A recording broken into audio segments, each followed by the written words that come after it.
પછી મને યાદ આવ્યું કે પેલા જ્યારે પિક્ચરો જોતા થિયેટરની અંદર, કારણ કે આ તો વર્ષો પછી જોવાનું થયું, ત્યારે અમે પૂછી લેતા કે મેઇન શો કેટલા વાગે હશે.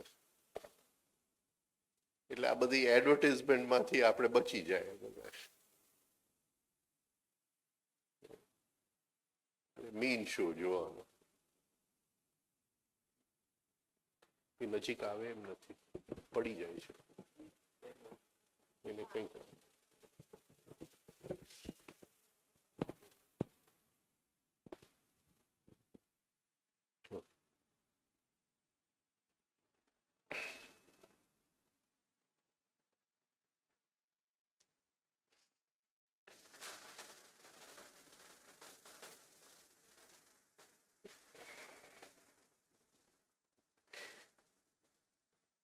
એટલે આ શિબિરમાં આવું છે કે મેઇન શો આવતીકાલે ચાલુ થવાનો, અત્યારે બધી એડવર્ટાઇઝમેન્ટ છે. હોશિયાર લોકો કાલે આવે, એ પૂછી લે કે ભાઈ મેઇન શો ક્યારે આવવાનો.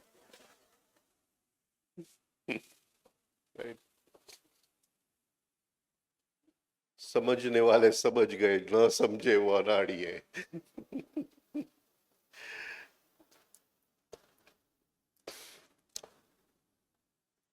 એટલે આજે આપણે મેઇન શો નથી એટલે ગમે તે ગપાટા આપણે હાંકી શકીએ. આ બધું મેઇન શો નથી.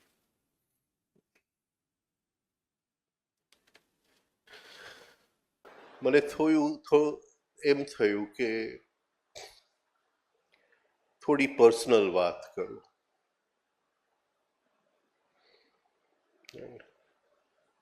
થોડું ગભરામણ તો થાય, કારણ કે રેકોર્ડિંગ એ થાય છે, અને પર્સનલ વાત કરવામાં રેકોર્ડિંગની મજા ના આવે.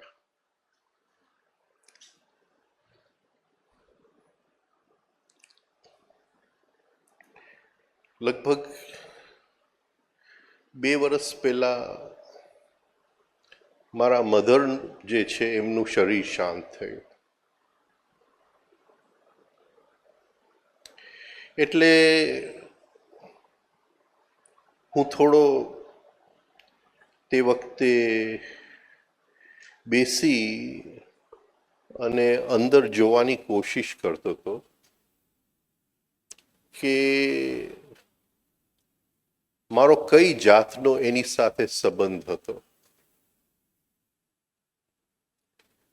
અને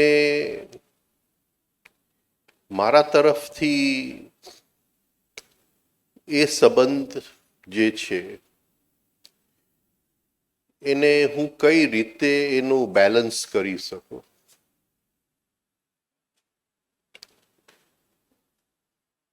એક છે કાલ, જેને આપણે કહીએ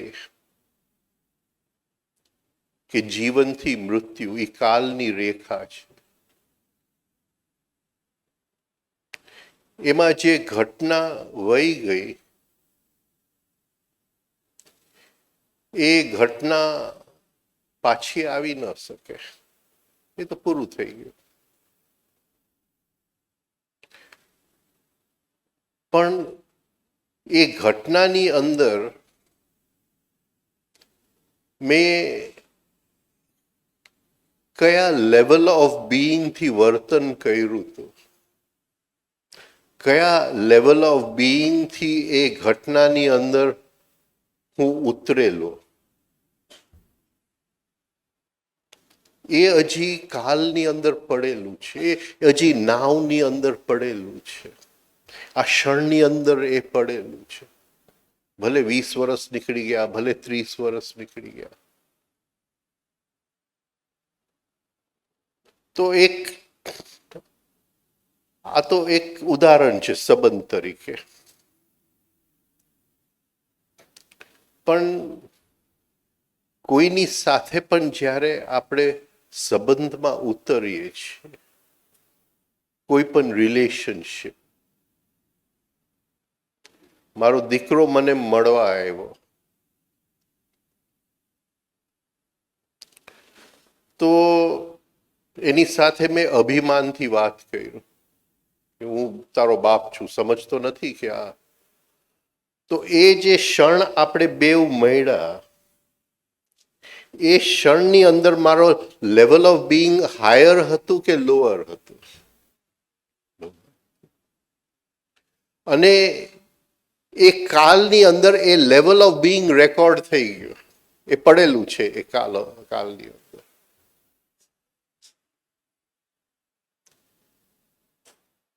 હવે બે વ્યક્તિ મળે છે, કારણ કે કાલ બહુ મિસ્ટીરિયસ વસ્તુ છે, બહુ ગહેરી વસ્તુ છે.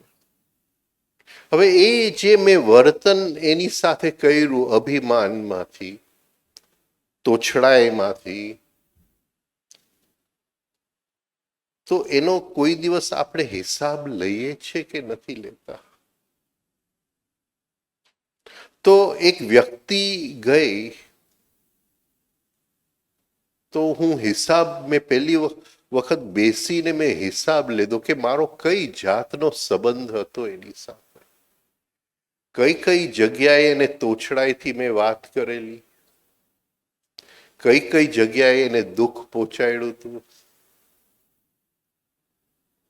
આ એક હિસાબ છે, કારણ કે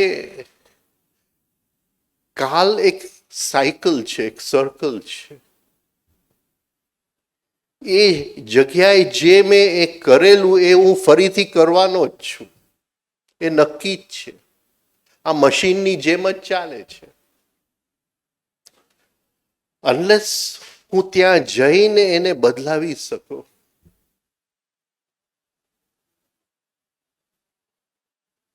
આને રિડેમ્પશન કહેવાય. આઈ રિડીમ્ડ ઇટ. એટલે મારો અને મારી માનું જે એક સંબંધ હતો, અને કદાચ જેમ આપણે આગળ જોશું સંબંધ ચાલુ છે,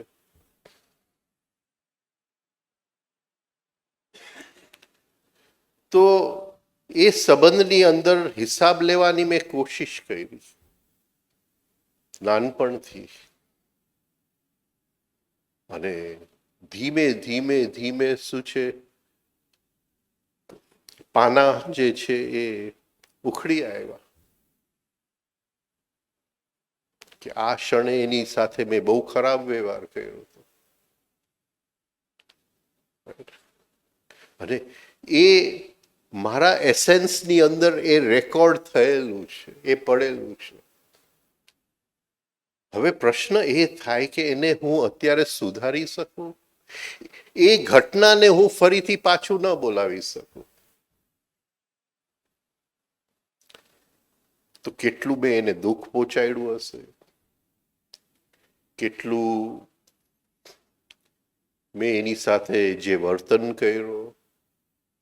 અને કદાચ અમુક કોલેજના વર્ષો અને આપણે જોઈએ અને એક એક ઘટનાના પળ ઉખડતા જાય.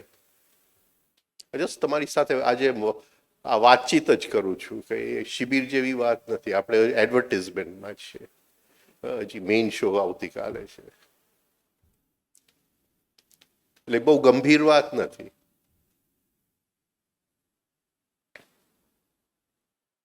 તો એ પાના ઉખેડતો ગયો અને જેમ જેમ મને યાદ આવ્યું કે આ ક્ષણે આ રીતે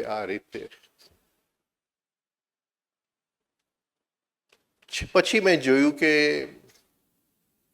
છેલ્લા 7-8 વર્ષ તો એવું કંઈ હતું જ નહીં. કોઈ ઘટના મારી પાસે નહોતું જે હું રિડેમ્પશન જેનું હું કરી શકું. કોઈ એવું મારાથી વર્તન નહોતું થયું અને થોડીક મેં મારી જાતને શાબાશી આપી, વાહ કદાચ. પણ છેલ્લા 7-8 વર્ષમાં જે યોગ સૂત્ર ઉપર બોલાયું, બીજી જે અમુક વાતો હતી, એની અંદર એનો ફાળો હતો. એટલે આવતીકાલે આપણે 36મું સૂત્ર લેશું, પણ કદાચ આપણે ગણી શકીએ કે 1 થી 30 સુધી કે 1 થી 25 સુધી એનો ફાળો હતો. એક અને અમુક ટાઈમે એ એવી વાત કાઢે કે આપણને એમ થાય કે આ એક જુદી દર્શન છે, એક નવો આયામ છે. પછી મને થયું કે આટલી જે ઘટનાઓ છે, જેટલી મને યાદ હતી, કારણ કે બધું તો યાદ કરવું મુશ્કેલ છે. તમને રસ છે ને આ બધી વાતોમાં?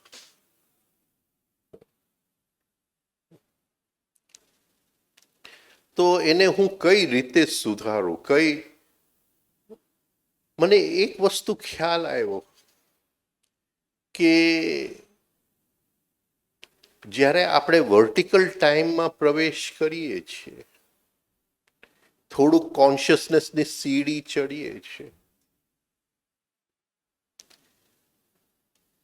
આપણે જોશું આગળ સૂત્રમાં મેં કે હકીકતે આપણે સીડી નથી ચડતા, પણ અત્યારે ગણીએ કે સીડી ચડીએ છીએ.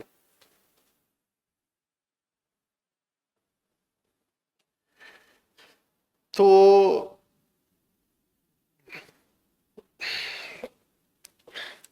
આપણને ખ્યાલ આવે કે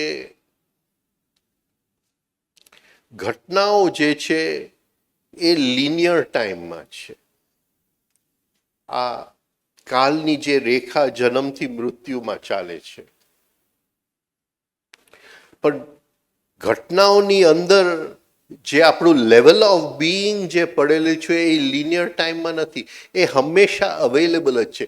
એમાં કોઈ ગણતરી નથી કે આ 20 વર્ષ દૂર છે, કે આ 30 વર્ષ દૂર છે, કે આ વ્યક્તિ 50 વર્ષ પહેલા ગયા, કે આ વ્યક્તિ 100 વર્ષ પહેલા ગયા અને હવે હું કંઈ ન કરી શકું. એ એવરીથિંગ ઇઝ ઇન ધ નાવ. એ મને એ ખ્યાલ આવ્યો કે આ એવરીથિંગ ઇઝ ઇન ધ નાવ.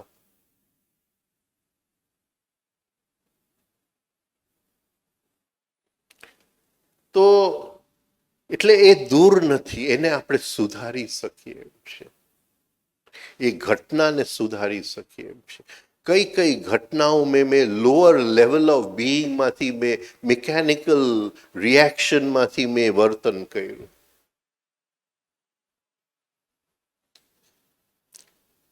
એક વાત છે કે આપણે જુદા જુદા સંબંધોમાં હોઈએ છીએ.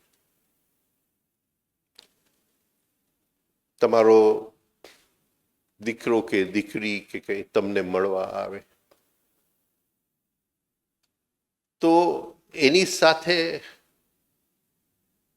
વાત કરતી વખતે કયા લેવલ ઓફ બીઈંગમાંથી આપણે વાત કરીએ છીએ? તોછડાઈથી વાત કરીએ છીએ? બે એસેન્સ ભેગા થાય છે. બે એસેન્સ જે થોડો વખત માટે ભેગા થાય છે, ક્ષણ હોય, 5 મિનિટ હોય, 10 મિનિટ હોય, તો એમાંથી કઈ જાતનું ચિત્ર નીકળે છે? લોઅર લેવલ ઓફ બીઈંગનું નીકળે છે કે હાયર લેવલ ઓફ બીઈંગનું નીકળે છે? હવે મારો દીકરો છે, મને મળવા આવે અને હું કહું કે નહીં, આ બરાબર નથી, આમ જ કરવાનું છે, એટલે તોછડાઈ મેં વાપરી. એટલે ચોક્કસ હું લોઅર લેવલ ઓફ બીઈંગમાં હતો. હવે એ મળવા આવ્યો છે, એક એનું પોતાનું લેવલ ઓફ બીઈંગ, અને એક મારું લેવલ ઓફ બીઈંગ જે મેં એની સાથે વર્તન કર્યું. આઈ હોપ આ પકડાય છે. આ બધું આપણે વાત ઘણી વાર આ બધું કરી ગયા છે, કઈ નવું નથી.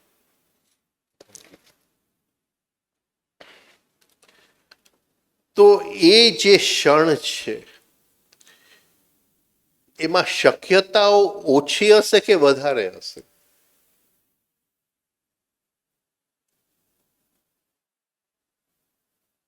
નથી સમજ. ઓકે, આપણે જુદી રીતે કહીએ કે બધા અહીંયા છે, અમુક ઉંમરના છે ને બધા છે, એટલે એમ થાય કે હવે 70 વર્ષ થયા કે 60 વર્ષ થયા, કે આપણે આપણા દીકરા દીકરી માટે કંઈક શું કહેવાય મૂડી મૂકતા જાય એમ આમ લોકોને એમ થાય કે થોડું રાઈટ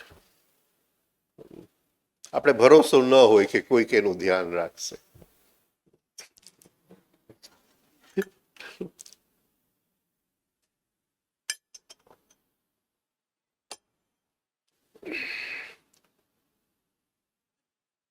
તો હું મારા દીકરા માટે એક્ઝેક્ટલી રિયાલિટીની અંદર વાસ્તવિકતાની અંદર હું શું કરી શકું છું?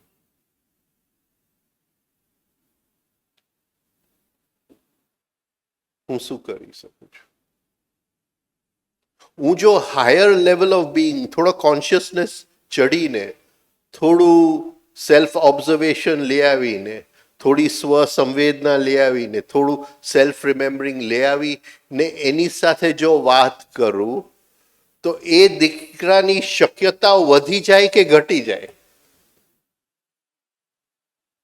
મારો પોઈન્ટ પકડાય છે, કારણ કે એ મારા દીકરાની અંદર મારું ઇન્વેસ્ટમેન્ટ છે, કારણ કે આપણે એ જ ભાષા સમજીએ, રાઈટ? પણ હું એની સાથે તોછડાઈથી વાત કરું, એને નીચે ઉતારી પાડું,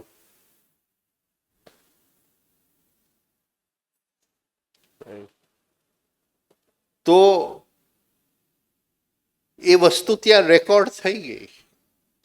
હવે time moves in a cycle, એટલે ફરીથી ઘટના મને મળવા આવવાની જ છે, અને એ ફરીથી ઘટના જ્યારે મળવા આવે એની અંદર કોઈ શક્યતા હશે જ નહીં, કારણ કે મેં કોઈ શક્યતાની બીજ જ નથી વાવ્યું ત્યાં.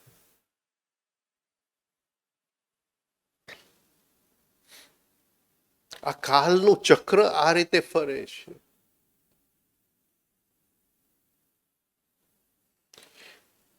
એટલે મને થયું કે મારે ને એનો સંબંધ, અને 68 વર્ષનો સંબંધ, રાઈટ? એટલે હું શું કરી શકું એના માટે, હું એક્ઝેક્ટલી શું કરી શકું, રાઈટ? તો એ જે ક્ષણો હતા જે મેં ભેગા કર્યા હતા, મેં કોઈ નોટબુકમાં નહોતા લખેલા, અહીંયા જ હતા, એને હવે કઈ રીતે સુધારવા. અને હું કોઈ ટેકનિક શોધતો હતો અંદરથી, એમાં કોઈ બહારથી ટેકનિક મને મળી નથી. એ તમારી સાથે એટલે શેર કરવા માંગુ છું આ વસ્તુ.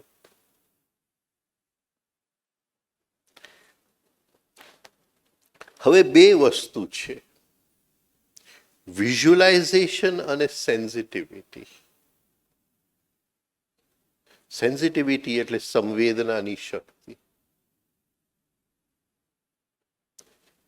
એટલે મારી આદત છે, હું રાતે વહેલો ઉઠી જાઉં છું, થોડું કામ કરું અને પાછો વહેલી સવારે સૂઈ જાઉં.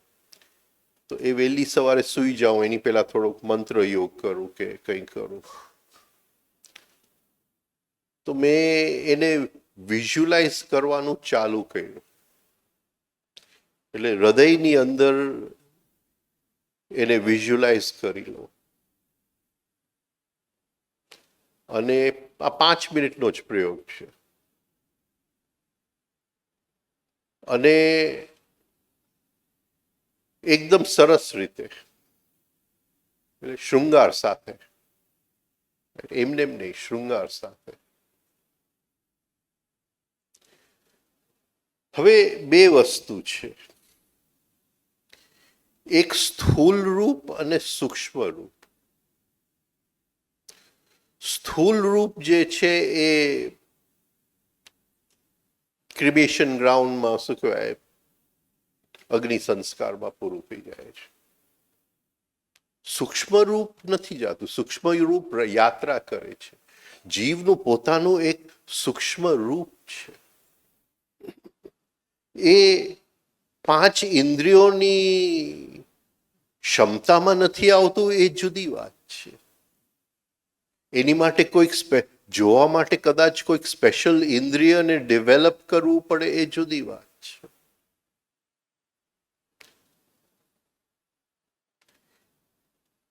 કારણ કે આ પાંચ ઇન્દ્રિય જે છે એ ખાલી એક લિમિટેડ આયામની અંદર ફંક્શન કરવા માટે બનાવેલા છે, સક્ષમ છે. બનાવેલા છે એમ નહીં કહું, સક્ષમ છે. એટલે વિઝ્યુલાઇઝ કરું. હવે એક વસ્તુ આપણે સમજવું પડે કે જે શબ્દ છે પુત્ર પુત્રી,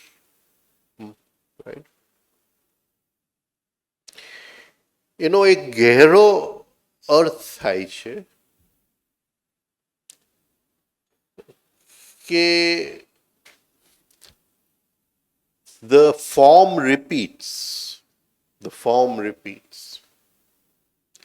એટલે જે સૂક્ષ્મ આકૃતિ છે એના જે પાસા છે એ પાસા નિયરલી સેમ જ હોય, એના જે એટમ્સ છે એ નિયરલી સેમ જ હોય. એ જેમ સાયન્સ કહે છે કે ભાઈ આ ડીએનએ જે છે આ રીતે છે, આનું ડીએનએ મેચિંગ છે. એટલે એ જે સૂક્ષ્મ રૂપ છે એ અત્યારે હાજર છે, જ્યાં પણ હોય પણ એ છે.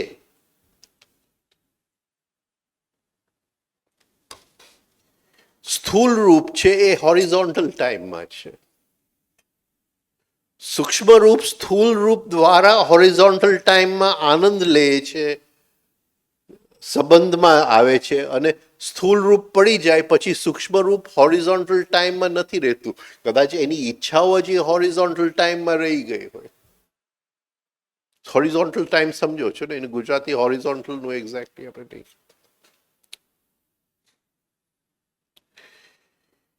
એટલે મેં શરૂઆત કર્યું એને હૃદયની અંદર વિઝ્યુલાઇઝેશન કરવાથી. અને આ તમારી સાથે શેર કરવાનું મારું બહુ જ પર્સનલ વાત છે, અતિશય પર્સનલ વાત છે, પણ કારણ કે આ વખતના જે સૂત્ર જે છે એટલે મેં કીધું જરાક શેર કરી લો એ રીતે.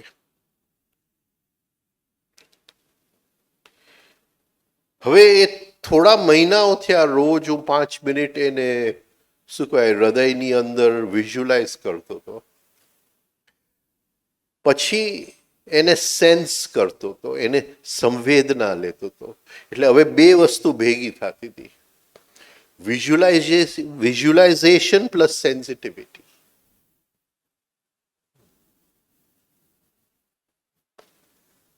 મને ખ્યાલ હતો કે ગુરુજેફ કહે છે લો ઓફ 3, 3 વગર શક્ય કંઈ બનવાનું નથી, ત્રીજું લાવવું જ પડશે. રાઈટ. પણ પેલા આ બે ઉપર જ મેં ધ્યાન આપ્યું. હવે સેન્સિટિવિટી જેમ સૂક્ષ્મ થતી જાય, અને આ વખતના બધા સૂત્ર સેન્સિટિવિટી ઉપર જ છે, સંવેદનાની શક્તિ ઉપર છે.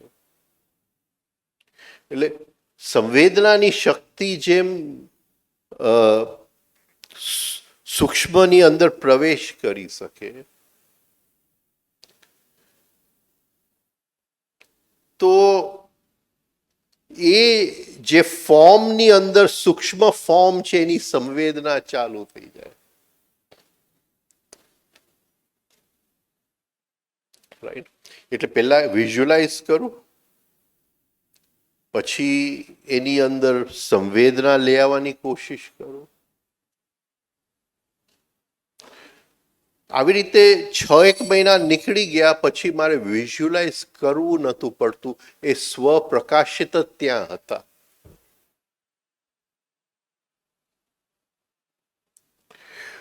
હવે એ જે આકૃતિ અંદર બની, જેમ સંવેદનાની શક્તિ એને અડતી જાય એ આકૃતિ જીવંત થઈ જાય છે. એટલે આપણી ભાષામાં આપણી સાથે ન બોલે, પણ એક બે સંવેદનાનું ભેગું થાય. હજી હવે ત્રીજી વસ્તુ જે બાકી હતી પહેલા બોલી દઉં, પછી આગળ જાઉં.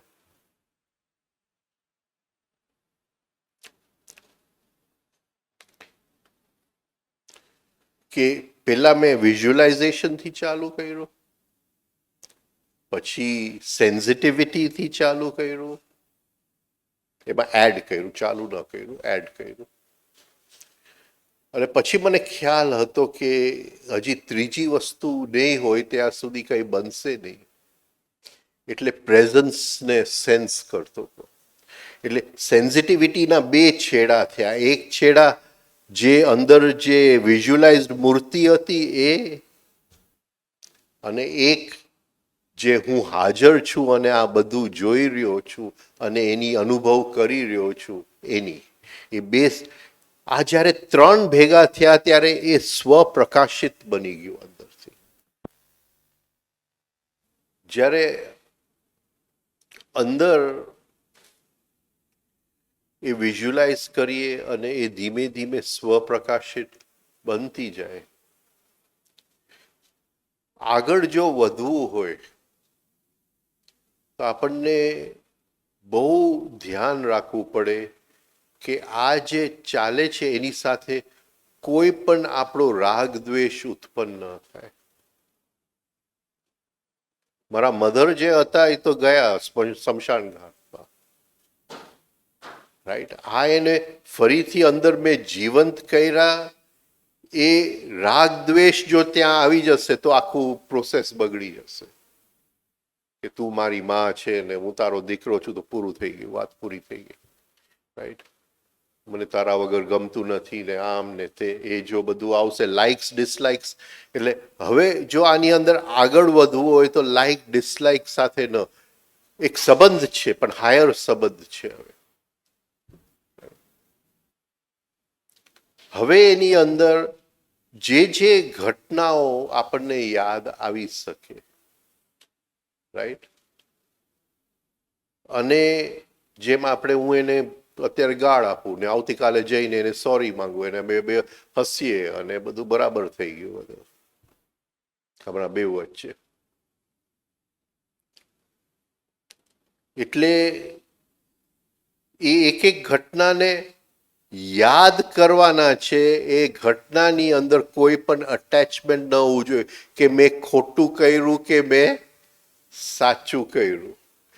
અને એ ઘટના એની મેળે પ્રકાશિત થવા જોઈએ. તો એ જગ્યા જે એનીને આપણી જે સંબંધ હતો એ ટાઈમની અંદર જે જગ્યાએ પડેલો હતો એ સુધરી જશે. એ ઘટના જેમ મેં કીધું ફરીથી નહીં આવી શકે, પણ એ જે ઘટના રેકોર્ડ થઈ કાલની અંદર એ આખું સુધરી જશે. આવતીકાલે કે જ્યારે આપણે ફરીથી એ ઘટનાની અંદર પ્રવેશ કરશું ત્યારે કંઈક નવું, એકદમ નવું બની જશે. ફરીથી મિકેનિકલી એ વસ્તુ રિપીટ નહીં થઈ શકે.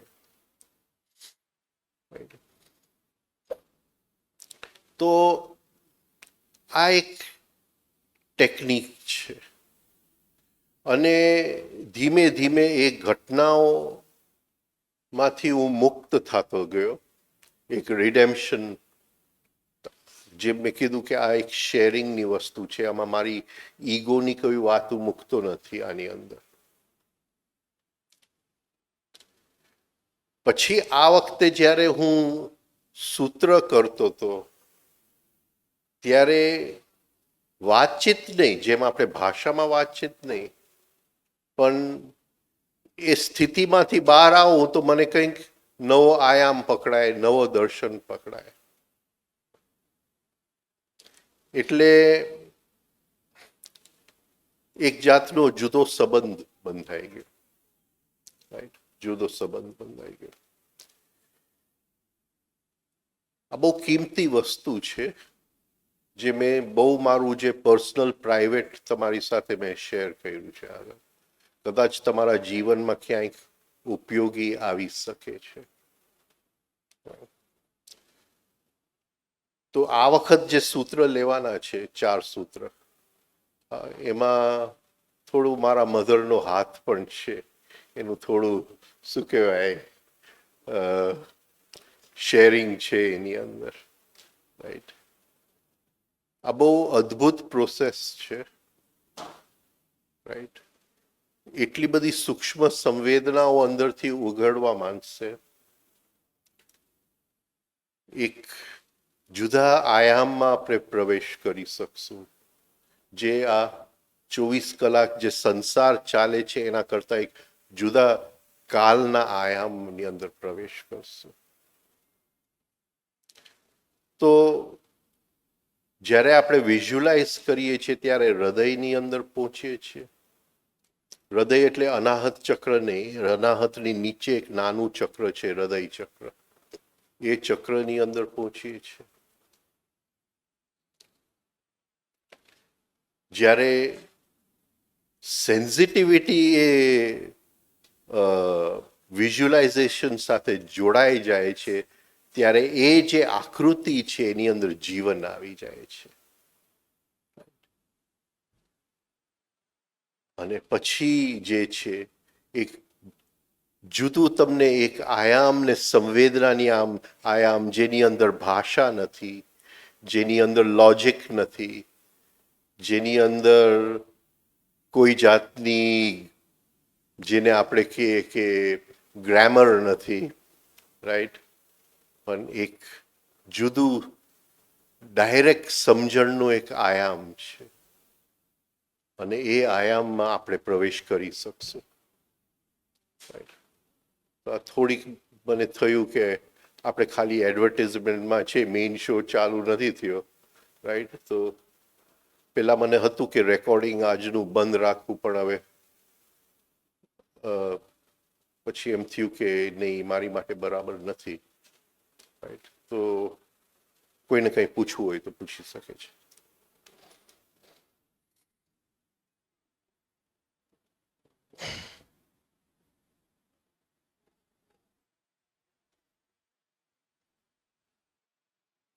એક સમજી જાઓ કે એ વ્યક્તિ જે ગઈ છે એ પોતાની યાત્રામાં છે,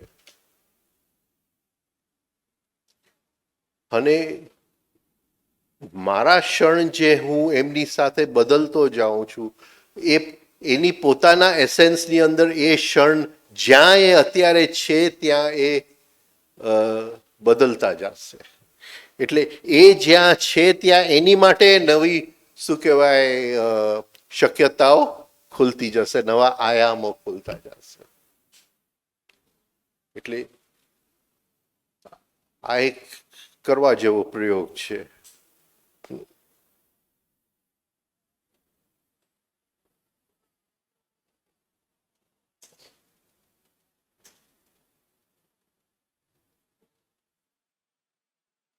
બોલો, કોઈને કંઈ ન પૂછવું હોય તો. અરે એટલે આ એક ટાઈપનું કમ્યુનિકેશનની તમે વાત કરી. હા, it is a communication with the higher mind, right? અને એની અંદર કોઈ શબ્દ નથી આવતા. મને પછી યાદ આવ્યું કે મહાભારત સિરિયલમાં ભીષ્મ એની મા સાથે વાત કરવા જાય છે, અને એ વાત જે કરે છે એ નદીની અંદર કરે. નદી એટલે એસ્ટ્રલ બોડી. પણ હવે એ સિરિયલ પંડિત નરેન્દ્ર શર્માએ બનાવ્યું હતું, એટલે એ બહુ ઊંચી હસ્તી હતી, એટલે આપણે સમજી શકીએ કે એને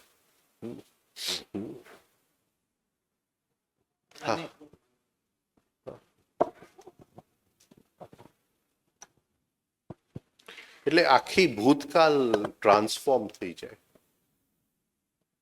આખું આપણું ભૂતકાળ અને જેની સાથે આપણે જ્યાં આપણે મળ્યા હતા એ બીજ જે છે એ બીજની અંદર આખી નવી શક્યતાઓ આવી જાય. કારણ કે કાલ તો ફરિયાદ જ કરે છે, અને તમે એ રીતે એને શું કહેવાય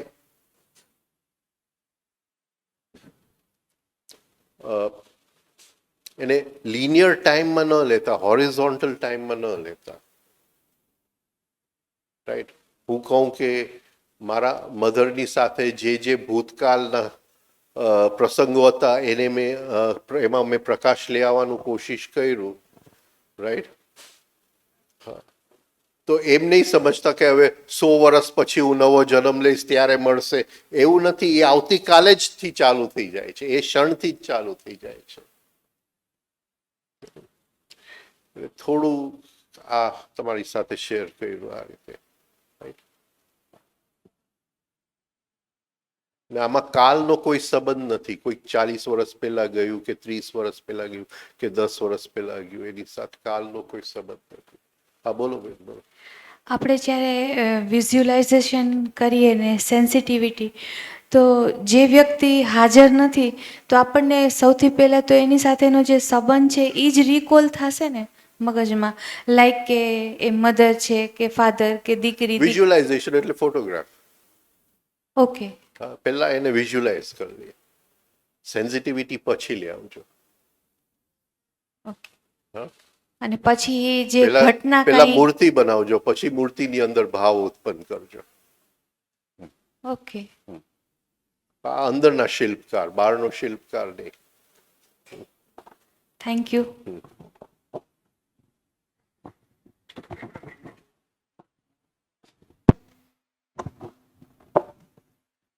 રાજનભાઈ, આ સેમ પ્રોસેસ જીવિત વ્યક્તિઓ છે એમની સાથેના જે ઋણાનુબંધન કે જે પણ થઈ છે ઘટનાઓ, એ આ જ રીતે કરવાની?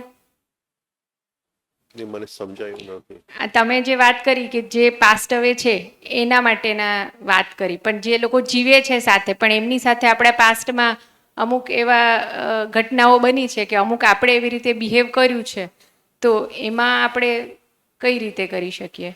એમાં પણ આ સેમ આવું જ? નહીં, એમાં તો મેં ઘણી વાર વાત કરી છે, કેટલા વર્ષોથી વાત કરું છું કે રાતે સૂતી વખતે એ પ્રસંગ યાદ કર્યો લેવાનો, અને એ પ્રસંગની અંદર પણ ફરીથી ત્યાં જે પ્રસંગ જ્યારે યાદ કરીએ ત્યારે I was right and she was wrong, રાગ દ્વેષ ના આવવો જોઈએ. આ તું સમજે છે હું શું કહેવા માંગુ છું? એ ખાલી એક પ્રસંગ છે, મારો ગુસ્સો હતો પણ મારો ગુસ્સો સાચો હતો, તો પતી ગઈ વાત, પૂરી થઈ ગઈ, નહીં થાય. રાઈટ? એ પ્રસંગ હતો અને એ પ્રસંગને તમે જસ્ટ જોઈ લ્યો, એને સેન્સ કરો ને એની અંદર પ્રકાશ મૂકો. પ્રકાશ એટલે પ્રેઝન્સને લઈ આવો એટલે પ્રકાશ આવી જ જાય એની અંદર. સંવેદના મૂકો, વિઝ્યુલાઇઝ કરો અને પ્રેઝન્સ લઈ આવો. આ ત્રણ વસ્તુ ભેગી થાય એટલે જીવંતતા આવી ગઈ, વસ્તુ બદલાઈ ગઈ.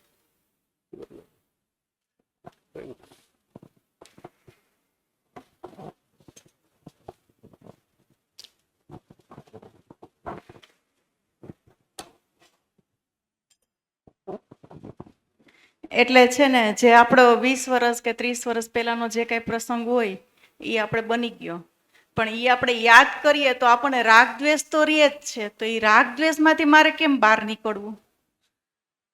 બહાર નીકળવાનું નથી, એને જોવાનું છે. એટલે એમ નહીં, કોઈ હારે કાંઈ ઋણાનું બંધ થઈ ગયું છે, હાલો તો એ એક પ્રસંગને તો હું મને આ જોઉં. ઋણાનુબંધ છે ને હું છેલ્લા 50 વર્ષથી સાંભળું છું, હજી સુધી મારા સમજમાં તો ઉતર્યું જ નથી કે એનો મિનિંગ શું છે. એટલે તમે કંઈક બીજો શબ્દ વાપરો. એટલે કોઈ પણ આ સાથે કાંઈ પણ કાંઈ આપણા ફેમિલી હોય તો એની હારે પ્રોબ્લેમ થઈ ગયો છે, તો મને એ યાદ આવે છે, તો પછી એમાંથી મારે બહાર કેમ નીકળવું? બસ એ નથી. એ જ મેં જે બેનને સમજાવ્યું હમણાં, કે તમે રાતે સૂઈ જાઓ છો ને, હા. તો સૂતા પહેલા તમે આખા દિવસને યાદ કરી શકો કે ન કરી શકો? રાઈટ? હા, મેં તમારી ઉપર ગુસ્સો કર્યો આજે સવારે, તો એને એ પ્રસંગને યાદ કરી શકું કે નહીં? હા. અને એ પ્રસંગની અંદર ખાલી એમ વિચાર કરી શકું કે આની અંદર પ્રકાશ મૂકો, કે એ પ્રસંગને આમ હું અડું કે પ્રકાશ ભરી જાય, એટલું તો હું કરી શકું કે ન કરી શકું? એટલે એ પ્રકાશ મૂકવું એટલે એ મારે શું કરવાનું એમાં? એ પ્રસંગ છે ને એ પ્રકાશથી ભરાઈ જાય છે, એટલું તો વિઝ્યુલાઇઝ કરી શકે કે ન કરી શકે? એટલું તો કરો, પછી આગળ વધશો. હા, અને એ જે રાગદ્વેષ થાય છે એ ધોવાઈ ગયું આપણને કેમ ખબર પડે અને એમાંથી ચોખ્ખું થઈ જાય? સમજી લો કે એ વ્યક્તિ તમે કીધું ગુજરી ગયા અને એ ગુસ્સો થઈ ગયો, અને એ ગુસ્સો થઈ ગયો પછી એમને તો દુઃખ થયું છે, તો કોઈ વ્યક્તિ ઉપર આપણે ગુસ્સો કર્યો અને એ ગુસ્સો થયા પછી એમને દુઃખ થયું, તો આપણે એ પ્રકાશ તમે જે કહો છો કે યાદ કરીને એને, તો એ ચોખ્ખું કઈ રીતે થાય? પાછો એ હિસાબમાં ન આવે? એ દુઃખ જે છે ને, એ હું તમારી ઉપર ગુસ્સો કરું, એ ગુસ્સાનું જે સંસ્કાર છે એ મારા ચિત્તની ભૂમિ ઉપર ચીરો પાડી દે. બરાબર છે? એ ચીરોની જેલની અંદર હવે હું ફસાતો જાઉં, બંધનની અંદર. એમાંથી બહાર નીકળવા માટે પછી શું કરવાનું? હમણાં તો બેનને સમજાયું, એમને સમજાયું, રાઈટ? એમાંથી બહાર નીકળવા માટે એ પ્રસંગ એ કોની સાથે થયો, હું સાચો હતો, ખોટો હતો, ગુસ્સો સાચો હતો, એ નહીં, કે એને જરૂર છે 2-4 શબ્દ કહેવાની, એ નહીં, રાઈટ? એ પ્રસંગને રાતે સૂતી વખતે એકવાર યાદ કરીને એ પ્રસંગ મારા આંખની સામે પ્રકાશિત થાય છે એટલું કરીને સૂઈ જાઓ ને, એટલું જ કરવાનું છે, રાઈટ? એ પ્રસંગ ફરીથી ન આવી શકે. એ પ્રસંગની અંદર આપણો જે લેવલ ઓફ બીઈંગ હતું, આપણું જે હોવાપણું હતું, એ હોવાપણું ટ્રાન્સફોર્મ થઈ શકે. એની અંદર એ પ્રસંગ ટ્રાન્સફોર્મ થાય, કારણ કે એ પ્રસંગ ફરીથી નહીં આવી શકે, હવે જુદો જ પ્રસંગ આવશે. પણ એમના મનમાં તો એ રહી ગયું કે આને મારી હારે ખોટું કર્યું છે કે એવું થયું, ને આપણે વિઝ્યુલાઇઝ થયું કે આપણે ખોટું કર્યું છે. પછી ભલે એમના મનમાં રહી ગયું હોય, રાઈટ, પણ એની અંદર જે એ ગુસ્સાનો સંસ્કાર હશો, એનું ટોટલ, એને આખા બેંક બેલેન્સ હશે ને ગુસ્સાનો, એનો દુઃખ તો બેંક બેલેન્સ હશે, એમાં ખાલી તમારો દુઃખ નહીં હોય, બરાબર, એનો બેંક બેલેન્સ હશે ને, એ બેંક બેલેન્સને થોડીક રૂજ મલમ પટ્ટી એ કરવામાં આપણને તો થશે, પણ એને પણ થશે, કારણ કે એ કાલની અંદર જોડાયેલું છે, એ પ્રસંગ જોડાયેલું નથી, પ્રસંગ નીકળી ગયો. બરાબર.